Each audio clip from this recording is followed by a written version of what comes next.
La revue de la presse africaine. Bonjour à toutes et à tous. Au Cameroun, le quotidien L'Équation titre en première page la vision de Paul Biya prend corps. L'article met en exergue la concrétisation progressive de la stratégie politique du président camerounais.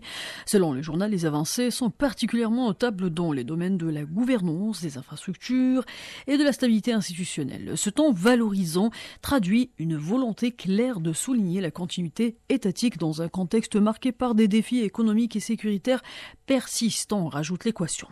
En Afrique de l'Ouest, l'agence togolaise de presse ATOP revient sur un événement diplomatique majeur avec à la une conférence de l'Union africaine sur la dette, les travaux ouverts par le président du Conseil Faure Gnassingbé.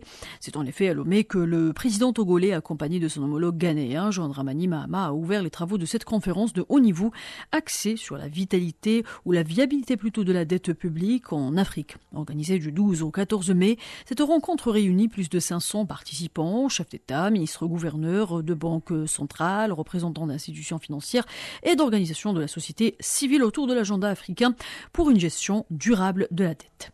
Plus au sud de l'agence gabonaise de presse AGP met en avant les relations bilatérales sous le titre Gabon-Angola vers la redynamisation des accords de coopération. En visite officielle à Libreville, le président angolais João Lourenço a été accueilli par son homologue gabonais Brice Clotaire Oligui Nguema.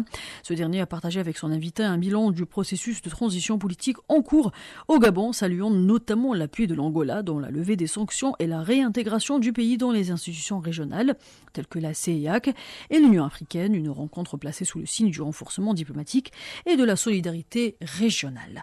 Enfin, en Algérie, le Moudjahid met à la une séquence diplomatique symbolique avec il lui a rendu une visite d'adieu. Attaf reçoit l'ambassadeur de Guinée-Bissau. Le ministre d'État Ahmed Attaf a reçu dimanche Mamadou Aliou Diallo, ambassadeur de Guinée-Bissau, en fin de mission.